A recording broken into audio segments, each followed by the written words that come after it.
Morning dear students, today we are learning Vyom Hindi व्याकरण कक्षा 4 page number 33 lesson number 6 सर्वनाम pronoun. Devesh, Lokesh और राकेश मैदान में थे। देवेश, लोकेश और राकेश पतंग उड़ा रहे थे। देवेश ने देखा कि देवेश की पतंग कट गई। लोकेश प्रसन्न था क्योंकि लोकेश ने ही देवेश की पतंग काटी थी। देवेश क्या देख रहा था कि उसकी पतंग कट गई, तो प्रसन्न कौन था? लोकेश के उसने उसकी पतंग काटी थी। राकेश पीछे खड़ा था। राकेश की पतंग पहले ही कट गई थी। राकेश ने लोकेश से कहा, यदि राकेश के पास दूसरी पतंग होती तो लोकेश को मज़ा चखाता, मतलब उससे सबक सिखाता, उसे मैं हरा देता।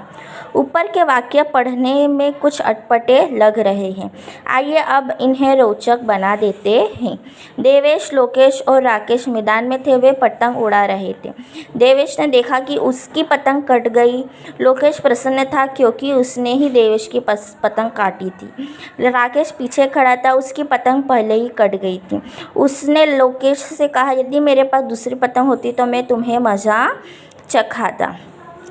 आपने देखा कि इस बार संज्ञा शब्दों का प्रयोग बार बार न करके उनके स्थान पर अन्य शब्दों का प्रयोग किया गया है। इन शब्दों ने भाषा को सरस और रोचक बना दिया है। ये शब्द सर्वनाम कहलाते हैं। कौन से शब्द? वे, उसकी, उसकी, उसने, मेरे, तुम्हें, ये सब क्या कहलाते हैं?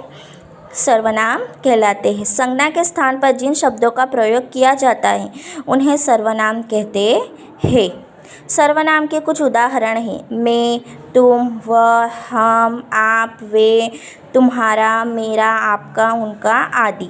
सर्वनाम शब्द दो शब्दों के मेल से बना है, सर्व प्लस नाम अर्थात सबका नाम। इसका अर्थ हुआ कि सर्वनाम का प्रयोग सभी प्रकार के संज्ञा शब्दों के लिए किया जाता है।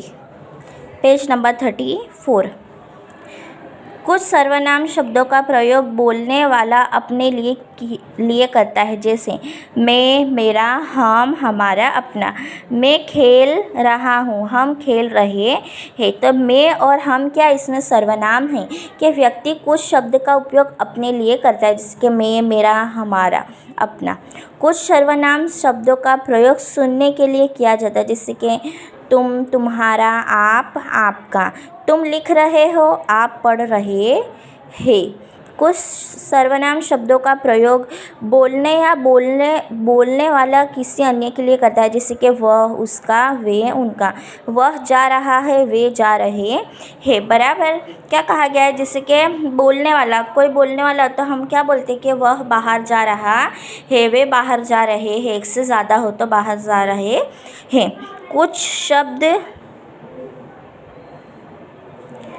कुछ सर्वनाम शब्द किसी निश्चित व्यक्ति या वस्तु का बोध कराते हैं, जैसे यह, वह, ये, वे। जैसे यह रामपाल का घर है, वह राजपाल का घर है।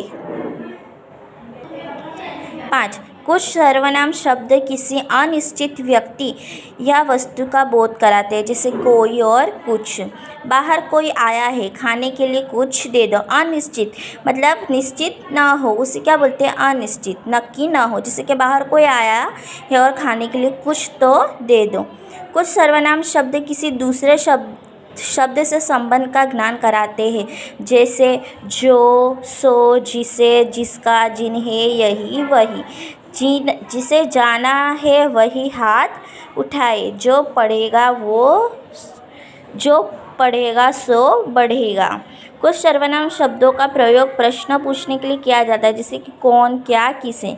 बताइए कौन जीतेगा? रामू क्या लेकर आया? रामू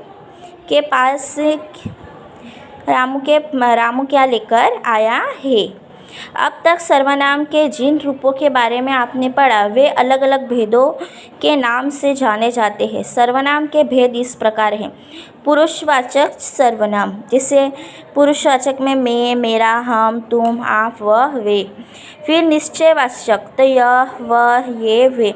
अनिश्चयवाचक कोई, कुछ। संबंधवाचक जो, जिसे, सो, जिसका, जिन्हें, यही, वही। प्रश्नवाचक कौन, क्या, किसे आदि। सर्वनाम के इन भेदों के बारे में आप अगली कक्षा में विस्तार से पढ़ेंगे। ये सब सर्वनाम के भेद है और इसमें ये शब्द इस्तेमाल होते हैं।